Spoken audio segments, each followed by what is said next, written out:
like a cold beer. Not like a slushy type thing? Pina colada? Oh, you don't like pina coladas. Margarita? Daiquiri? I mean, a margarita, a nice cold margarita would be good. I think mine is a coconut. Mm-hmm. Straight up coconut on a beach? Can't beat that. Yeah, you do love a coconut. Oh, I love a coconut. Coconuts are unbelievable. I could take it or leave it.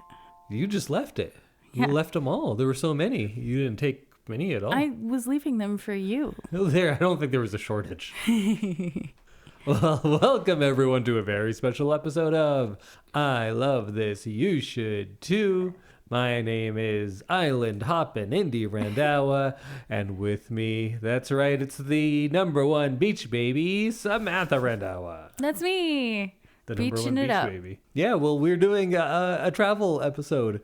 I don't know what this episode's going to be like. Like, if we had planned this out, we really could have made it like, hey, we're a travel podcast now. And maybe people would pay us to go travel. Oh, that would be nice. I don't think that's going to happen, though. No, I don't think so. But we're talking about our trip to Phuket. No, just kidding. Krabi only. Southern Thailand. Yeah, it's a different episode than we thought we were going to be making because we thought we'd have more beach things to talk about. Yeah, so I threatened that I was going to make a whole episode about how Agoda and the Blue Rabbit Hotel in Phuket screwed us over, but I don't have the energy for that much spite. So the short story is 18 hours before we were going to arrive and check in, the company emailed, and luckily I checked my email and said, hey, it's canceled, but we can give you something else. So I said, sure, give me something else. And then after 6 hours of talking to them and be like, yeah, you know how you said you'd give me something else? Do that. Do it. They said, no, just kidding. There aren't any other hotels. Like, and I said, but on your clearly site there we are. can see it. I can see 46 of them here. And they're like, yeah, but those cost more. And I said, yeah, that's how it works because we booked this 4 months ago. Now things cost more. And they just said, no, too bad. So we ended up canceling our trip to Phuket. Sadly, Yeah. stayed in Kuala Lumpur a little extra, which we enjoyed because Kuala Lumpur, man, It was fun. what a city. And once we were had already figured Kuala Lumpur out, it didn't seem like a big heartache to stay a little bit longer because we kind of knew what we wanted to see and where we wanted to go. And it's just a good city. It's just one of the underrated cities. Nobody talks about it as a destination, but it should be. But that was last episode. We talked all about it. This episode, we're going to talk about our southern Thailand island time, mostly centering around Krabi town. I thought it was supposed to be pronounced Krabi, like a raw. Oh. But then everybody there, including Thai people, say Krabi. But is that just for my sake because that's what foreigners call it? I don't know. Either way, we're going to call it Krabi now because that's all I heard. That's all we heard was Krabi. Yeah, I was so excited to go to a beachy place because from what I saw online and in books and stuff, it's such a different terrain than what we're used to in North America in beach time. And we already established that you are a beach baby as well. I am. That is true. So, right from our car from the airport to the hotel, I was like, oh, everything looks so different here. And it was your first time in Thailand. Yes. Which is something you've been thinking about for quite some time. Yes. Thailand was the big exciting part. Not that Malaysia wasn't, but that was the trip that we had been talking about for years. So Thailand was what I was very excited about. And I've been to Thailand a couple of times before, but I've never been to the south, to these islands. So that part was new to me as well. Upon booking it, I thought I made a mistake because everyone said you should book in Ao Nang, the beach town, not in Krabi town. And you know what? I think I was fine. I think we were fine. I don't know that I'd want to stay there. It's for those of you who haven't been to Ao Nang, it's like the Las Vegas Strip, but on a beach, basically. But also, I guess the busyness of it. It's just, I've never... So I know I go to tourist places, of course. I've been to the Eiffel Tower, the Great Wall of China. Those are places where tourists go. I've never been to a place that is just for tourists. Yeah. that you don't even see a Thai person that's not working in the service industry. Yeah, Thai people aren't going here for vacation. It was strange because this whole town of Ao Nang seems to be created for tourism. And I've never really been to a place like that, and I did not enjoy it. It was just, everything was more expensive. Yes. Most of the food was not quite what I was expecting out of Thailand, because it seemed more catered to a non-Thai audience. Yeah. And then it was just a lot of like drunk Brits between the ages of 19 and 24. Yes, this was the interesting part of being there, was that we felt like we were way too old to be there, but then also way too young to be there. Yes, because if you're not under 25, you're over 60. Yes, it's all retirees and college kids partying. Yeah. And yeah, we didn't fit into that. And when it's just a tourist town, you can't just kind of blend into the background and just see what other people are doing. It's like, it's up to you. It's tourist stuff. Yeah. Yeah, it was an interesting change from KL, just because the difference in like people partying just like everywhere, like absolutely everywhere. Sure. And like, yeah, Malaysia, it's a Muslim country, so it wasn't quite as like overtly like partying and that kind of thing. So that was different. But yeah, it's just very strange to see a bunch of people who literally just went there to party and like drink their faces off. Yeah, so in the end, I was like, maybe it was good we didn't go to Phuket, because Phuket's more that way. Krabi's like the quiet, sleepy version of it. So maybe we picked the right side to go spend more time on. I think we did. And then I think also not moving our hotel to Ao Nang was a good call, because Krabi town is like, it's still busy. It's not as busy as Ao Nang, and it was way quieter. It's busy, but it's people that are just kind of like living their life and doing things. It's not just tourists. Yeah, it did feel like people who maybe stay there for 3 months at a time and like are just living kind of there, as opposed to Ao Nang, where people are just there for like a week or so and they're just partying like crazy. Oh, I meant that like people, like Thai people live. Oh, Thai people. Okay. Thai people are there too. In Krabi Town, you can go to the markets, and there are people just shopping for their groceries there, as well as, of course, there's a lot of tourists because it's southern Thailand. Yeah. And you're so close to all of those beaches. But I enjoyed Krabi Town much more than Ao Nang.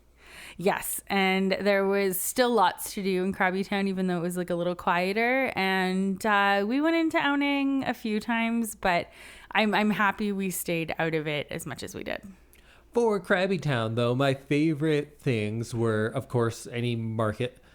We had lots of good fruit, which is something that I realize only now when I talk to people. That's not a lot of people's first thing they think of when they go traveling. I'm like, yeah, I'm in Thailand. I'm going to have all the fruit, because our fruit's good, but it's not like that fruit. No. So, but yeah, it's funny because you're like, yeah, fruit. Yeah. Quality dragon fruit, we don't get that here. True. Yeah.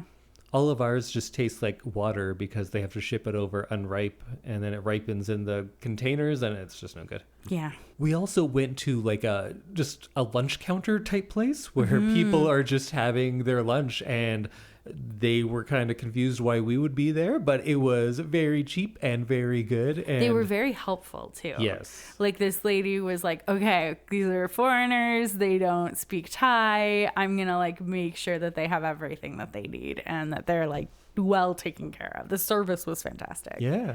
Yeah. So that was fun. You just kind of got like a piece of chicken and some rice, and then you picked which curry you wanted on top of it, which was kind of fun. And all the toppings, and that's what I'm in it for, is just having all the basil I can handle. Yeah. Yeah, Indy went to town on the topping. It was Basil like, and fruit. That's why I'm in Thailand. it was like a picnic table that we were sitting at, but like 75% of the picnic table was topping bar that you could choose from, and that was just our table. Every other table also had that amount of things on it. So it was pretty cool to get to see what people were like adding into their soups and what was like flavored what way. One of the ongoing things of our Thailand trip that I think you need to speak on is you did a lot of research into this. This is a whole subculture that I didn't even know about. And that, of course, is Thai 7-Elevens. Yes. I've spent probably collectively over a month in Thailand before, and I don't know if I've ever been in a 7-Eleven before. And this time you went into a 7-Eleven every day. Every single day. If not more than once. So what's the appeal of the Thai 7-Eleven? So the Thai 7-Eleven is like a little bit more cafe-ish. Like they have lots of like drinks that they can make you behind the counter. They have food that they can heat up for you. And then you also get like your water and you can buy beer there. And then there's like 100 different kinds of snacks, and then like a full pharmacy as well. You could probably buy your entire face of makeup, drug, like medicines and alcohol all in one shop. So it's a little bit more like a grocery store, I guess. Very in depth. It covers all the bases. And then I learned on TikTok about the cheese toasty, which we partook in quite often, and they heat them up in a little sandwich press for What's you. a cheese toasty? So it's white bread with cheese and ham, or various other. It's pretty much like white Wonder Bread with processed cheese in it. Yeah. And you're like, well, that sounds terrible. But it kind of worked. It After somehow was a good. day of like walking around in the heat and like you're tired, eating a cheese toasty on the walk back to the hotel is like the best. My personal favorite was the Hawaiian pizza toasty. Oh, yes. So it's still just like white bread, but it had like a not great tomato sauce and cheese and some ham and pineapple in there. And it was pretty solid. I had a couple of those. You had a few of those, yeah. And then one of the other ones that I liked was the cream cheese and jam toasty. I hear that one's great. And I may have promised Indy half and then accidentally eaten it. It happens. It looked real good. But yeah, so we went to 7-Eleven a lot. One, because we picked up water, because we weren't drinking the tap water there. And then also just for like room snacks. You need some room snacks. You need room snacks. Sometimes you need like a yogurt for the morning or whatever. So we'd go in the evening on our way back to the hotel and pick up so many things. And then just like eat delicious toasties on the way home. It was a pretty good tradition. I always like to have something sweet kind of before bed. Mm-hmm. So I would have my chocolate oat milk. Yes. Called Oatside. Oatside. I miss Oatside. Yeah, Oatside was a good oat milk. It was. But yeah, so check it out, 7-Eleven. But my favorite part about 7-Eleven was Butter Bear. Okay. Well, you need to go into this Butter Bear obsession because I didn't quite get it. So you can explain it to me and everyone else. I don't even know that I can. But so in 2020, there was a bakery that opened called Butter Bear. And I think Butter Bear is like the English translation of the Thai word that doesn't actually really mean Butter Bear, but it's a cute name, right? So they kept it, and they have a mascot, and Thailand kind of fell in love with this Butter Bear mascot, and now Butter Bear is like one of the biggest things.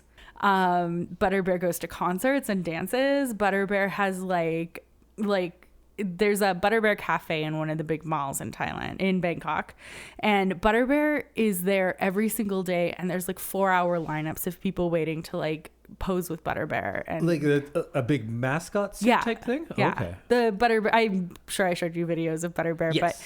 But that mascot is in one of the Siam malls in Bangkok, and people wait hours and hours and hours to see Butter Bear. So I just saw it as this 7-Eleven thing that some packaged cookies would have a picture of this bear on it. But then we go to malls and you could buy like Butter Bear earrings for $500 or something. Fine jewelry. Yeah. So the Butter Bear keychains on people's bags, like we'd be on the train and there would be someone who had like 5 Butter Bear keychains. and I'd be like, oh my God, I need one.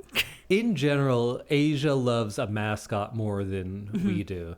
Like Japan's the king of mascots. Oh, like yeah. every city has its own mascot. Every like the waste treatment facility will have its own mascot.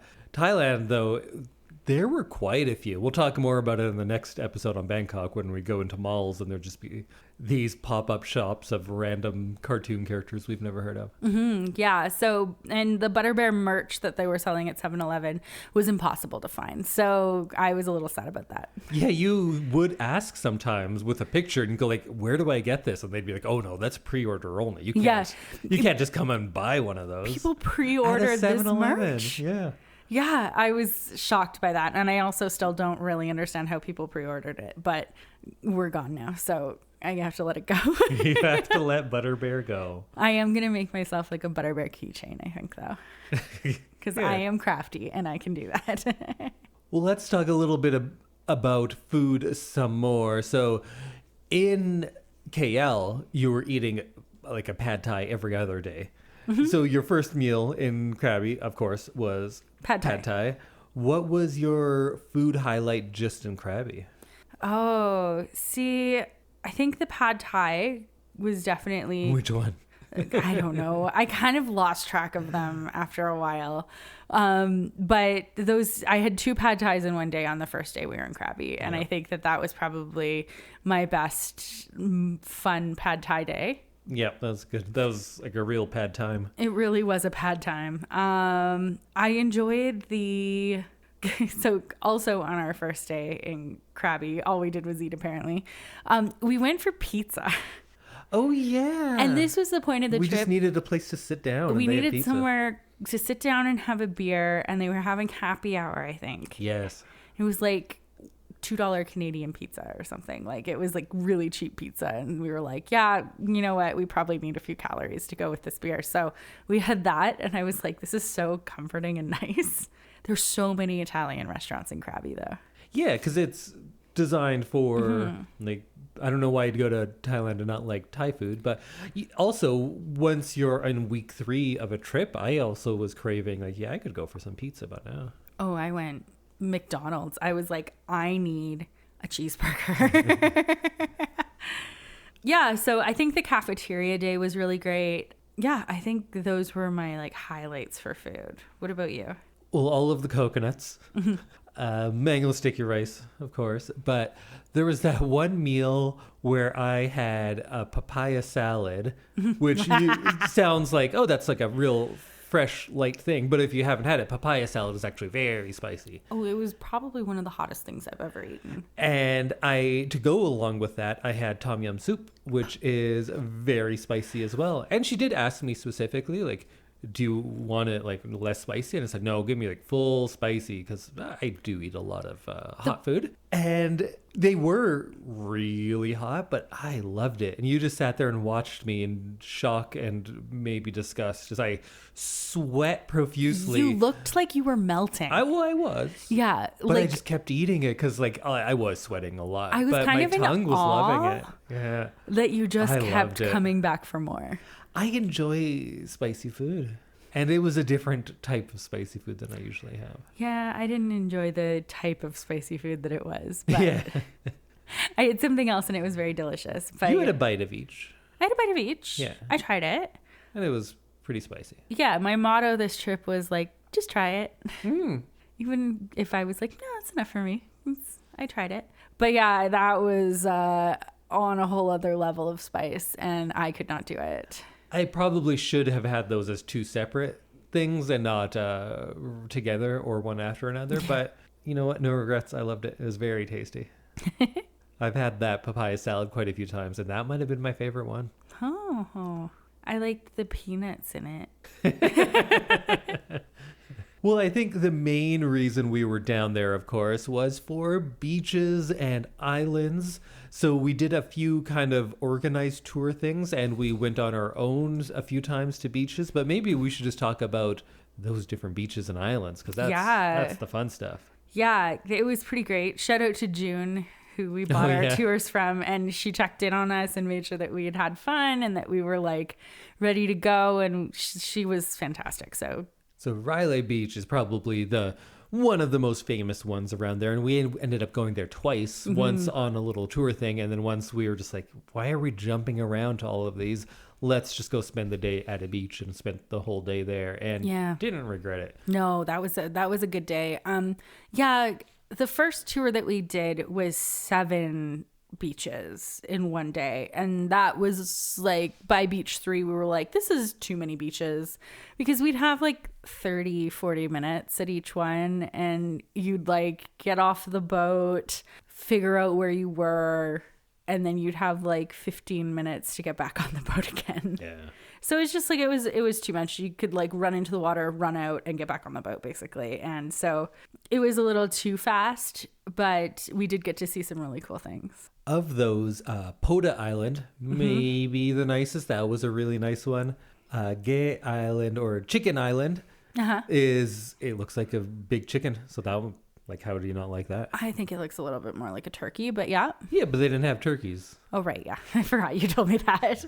So they would name it Chicken Island. Yeah, okay. And also, if you have an island and it looks like a turkey and you call it Chicken Island, I'm going to go like, you know what? That's close enough. I'm going to let it slide. Yeah, you're right. And then there were these 2 islands where at low tide, there is a sandbar, like a land bridge that connects the 2. So you have essentially beach that's just beach. It's beach on both sides, because the ocean's on both sides. It was very cool. That part was great. That was one of my favorite ones as well. And you got 2 kind of different water conditions on either side of the sandbar. It was wavy on one side and it was like very calm on the other. So that was kind of neat. And then what was the coolest thing that we did on that first tour? Well, one thing that I had really wanted to see was something bioluminescent, just in the world in general. I've seen a lot of biofluorescent things, but that's not the same as bioluminescent. And I haven't seen anything bioluminescent since I was like a child and saw fireflies in California when I was like 7 or something. So it's been a while, but we went to a little cove where there is bioluminescent plankton. And it's very, very dark. There's no light anywhere, and you just jump off the boat, and when you splash around in it, it like sparkles with movement. You have to agitate it. Yeah. So you can like flick your hands in the water, and it looks like your fingers like are magic and shooting sparks. It was very cool. It was fantastic. It looked like pixie dust, basically. Jumping off that boat into a dark cave, or into a dark like cove, was probably one of the scariest things we did on this trip. Yeah, because the boat was dark, because we want to be able to see the plankton, and then you just can't see what you're jumping into, so you just trust that it's just water. Yeah, and that was another thing where I was like, no, just do it. Just do it. You're going to love it. It's going to be great. But like, I was like, no, my body is telling me that this is like danger. It's trying to keep me safe. But one thing that I wasn't aware of, I don't know if plankton bite or sting or what, but me and one other guy were like, this hurts. And some people were like, oh yeah, there's a little bit of a tickle. Yeah. But we all felt it differently. And it was quite painful. I was getting a bunch of stings or something. It felt like being poked with like a sharp pencil. Like it wasn't super painful or anything. See, that sounds a little painful. If you're getting like hundreds of pokes with pencils, that's not great. Yeah. The worst thing was that they were a little itchy, and I was wearing like a one-piece bathing suit. So a lot of them came onto the boat in my bathing suit, and I spent the time trying to like not look like I had my arms like completely in my bathing suit as I'm trying to like brush them out. But yeah, it was a little itchy on the boat ride back. Yeah, maybe someone... Pardon? But worth it. Maybe someone out there will tell us what the plankton were doing. Were they penetrating our skin and trying to live inside us? Let us know. Actually, if that happened, don't tell me. I don't want to know. I don't really want to know either in that case. We also went to the PP Islands. Yes. Those ones were quite nice too.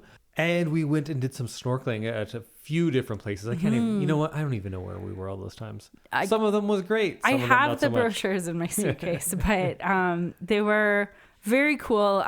We don't get to snorkel much here in Canada, so Well, definitely not where we are. at all.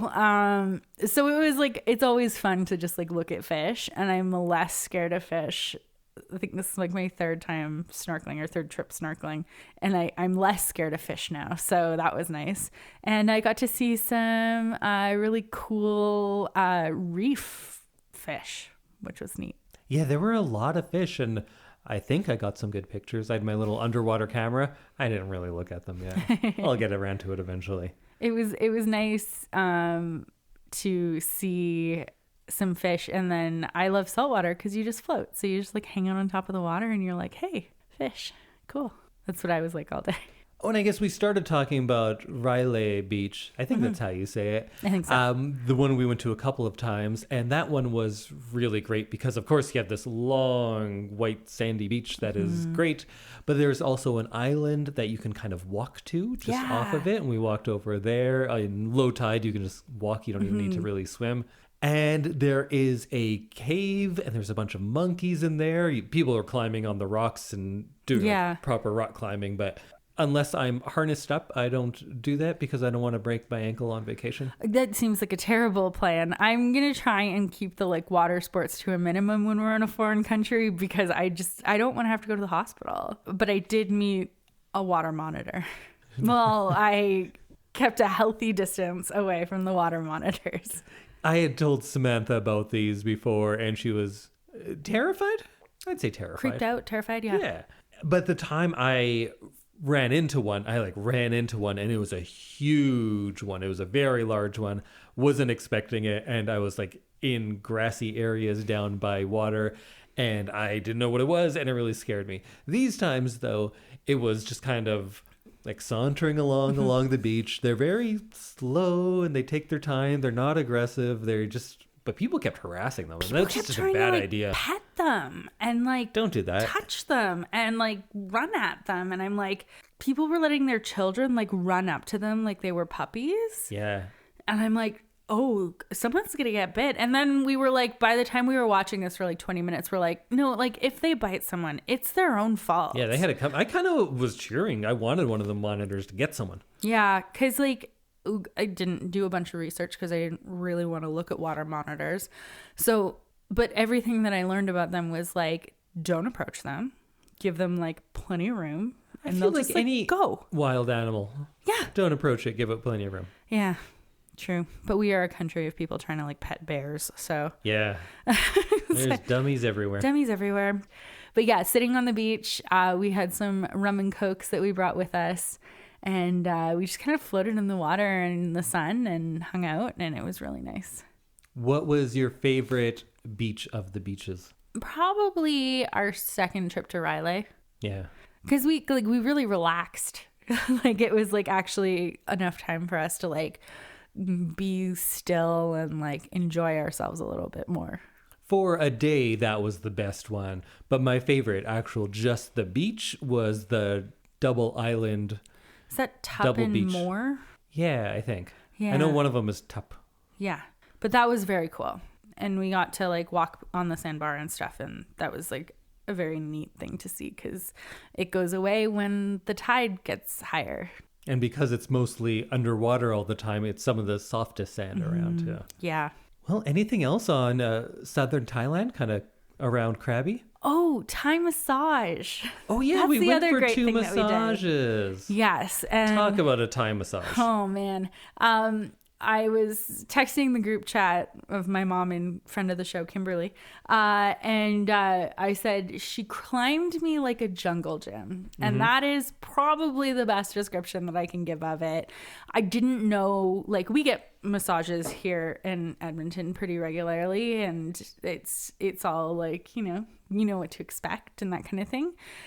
I've never had a massage where the other person didn't speak the same language as me. And then I also have never had a massage where they give you like a whole new outfit to put on and then like manipulate you in ways that I've never been manipulated. And then also like I had no idea what to expect. So I just kind of was like a noodle because I was like, if I fight it, it's going to be unpleasant. Yeah, don't fight your masseuse. So I was like, Kate, whatever she's going to do to me, I'm just going to be limp and she's going to do it and it's going to be fine. But I actually really enjoyed it. She got into some muscles that like, I don't know that I could access stretching myself. So yeah, it was pretty cool. What did you think of it? I had one in the past, so I kind of knew what to expect, but this one was different. And yeah, there were a lot of like things that I would kind of think of as a wrestling hold. It was very much a wrestling hold, yeah. And yeah, they were climbing all over. The first one I thought was very good. The second one I did not enjoy at all and was quite painful. I kind of wished we'd gone back to the one that we'd been at. Yeah, they were good. Yeah. Yeah, it was a wild time. And then I left and I was like, what just happened? Like, and also this lady was probably 1.5 feet shorter than me. Yeah. They were tiny, tiny little women who were just like really beating us up. So I think the second one I also didn't like as much. I think it wasn't as good, but also I did get very ill. Yeah. And I was still not sure if it was like a food poisoning thing or a short-lived virus. But yeah. I had all the classic travel sickness things along with a insane and debilitating fever. So I spent one night just hallucinating out of my mind and like talking nonsense. And then of course that was the day we were getting on a plane to go to Bangkok. Yeah, I was just pumping you full of whatever drugs I thought were gonna keep you like comfortable enough to travel, and then like and I made it. The biggest thing wasn't that the one night of terrible fever was bad, but the next couple of days I didn't really have an appetite. I'm like, that's what a waste to be in Thailand and not be hungry. But it came back, so. It did. But we'll talk about that in the next episode. Any last thoughts on Krabi or anything you want to talk about?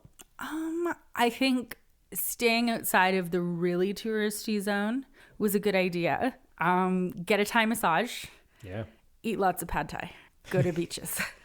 Although eating lots of pad Thai, I would never tell anyone not to do that, but I would also suggest try some of the other Thai foods that are maybe less popular around the world. But you know what? Pad Thai's still great. I tried pretty much everything that you had. Yeah, we had a good system because you'd get pad Thai everywhere and I would get something new. And you would have some of mine and I would have some of your pad Thai. And it's great because then I never had to order a pad Thai. Exactly. I got some of yours each time. Yeah. And we did go to like a few different bars. Yeah. Just here and there. I think there's like 4 different night markets we went to in Krabi Town. They're all kind of like a block apart too, which was kind of fun. Yeah. And then the big ones in Ao Nang were a lot of fun as well. If I wasn't feverish and dying. I know. And I guess this is a movie kind of review show. What did you watch or read or listen to while we were in Krabi? Oh, yeah. So we were watching Bunheads. We watched Bunheads. If we'd both seen it before. If you're not familiar, that is what's her name? Amy Sherman Palladino? Yes. Who is, of course, the creator of Gilmore Girls and other stuff. But this was the show that she did right after Gilmore Girls, I think. I think a lot of recurring cast. It only had the one season. It stars Sutton Foster. And I really liked Bunheads. Hadn't watched it in a while, and I knew you would love it. So I had that for us to watch. What did you think?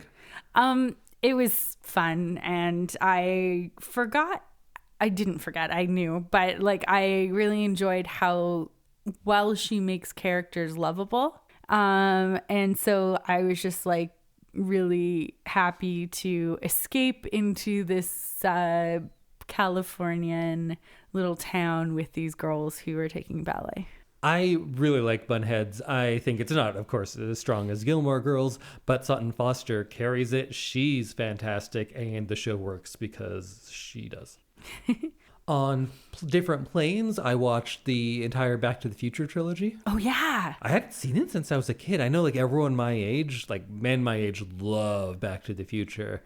And I like it very much. I loved it as a kid. And so that was a nice rewatch. That was very good. And my book I read in Krabi was Sphere, Because after we did the Jurassic Park episode, I was saying how when I was in elementary school, I loved reading Michael Crichton. Sphere was one of my favorite books when I was a kid, so rereading that was a lot of fun. And I think I might just go back and reread all the Michael Crichton books I liked as a kid. Because I read such like heavy, dense stuff. Do. I'm reading Herman Hesse novels now. Oh. So maybe a Michael Crichton to like lighten things up would be good as well. Something a little fun. Did you read anything good? More Scottish romances? Yeah, I was fully into my Scottish romances, and I think I told you about it. It's called Never Seduce a Scot by Maya Banks, and it's the second of 3 books about 3 brothers. So each book's about a brother and the finding love, and and so this one was interesting because the heroine of the story is someone with she's deaf after an accident where she hit her head and lost her hearing, and she just hasn't spoken since. And then she goes to this new clan to marry their the head of their clan, and decides that she wants to start speaking again. And so you get this like journey. Oh, she just wills her brain to do that? She just never tried. Oh, it's like you and blowing your nose. I've tried to blow my nose. No, you haven't. I don't want to talk about it. I've seen you try, and it wasn't to try at all. And then you haven't even tried that hard again since, and that was like 7 years ago. Okay. So yeah, I found it really interesting because a lot of these like romance books don't deal with any sort of like disability or overcoming something like that. So I found it really interesting to see like a fun twist on the classic romance novel. Oh, and on an airplane, I also watched My Old Ass. Oh. That's, I don't even know the cast in it, but Aubrey Plaza is in it. And I thought it was going to be a silly movie, and it is surprisingly touching and heartfelt and beautiful. So I really liked My Old Ass. It's about someone, Aubrey Plaza plays the older self of someone. She's like 18 and going to go to university. And it's, I think it's Canadian. It takes place in Ontario and like lakes and stuff on a cranberry farm. And this person's older self comes and talks to them, and it's about that. So it's like kind of a time travel movie, but it's more about relationships, things we take for granted, and what you can learn, not only because I think we get the message a lot, like what you can learn from someone with more experience. Yeah. But this also talks about what you can learn from someone who is naive and brave, something like that you get kind of beaten out of you over time. So it's a really good movie. It's check it out. It's short and funny and lovely. Meanwhile, I was watching 3.5 Harry Potter movies. Right. And Harry Potter, still pretty good? Still pretty good. Right. The kids were so cute in the first one. I forgot how young they were, because I think I was younger when that came out, and they age as you age, so you don't really notice as much how much they grow up throughout the movies. And even in like between the first and the second movie, they are significantly different. Yeah. And so that was kind of fun to see them kind of back to back, because I think I've watched a movie here and there, but I haven't actually watched like 1, 2, and 3 right after each other. So it was kind of a fun thing to watch. All right, well, I think that's about it for this episode, but we're going to keep our travel going because we're off to Bangkok next. So we're going to talk all about that next week. Bye. Bye, everyone.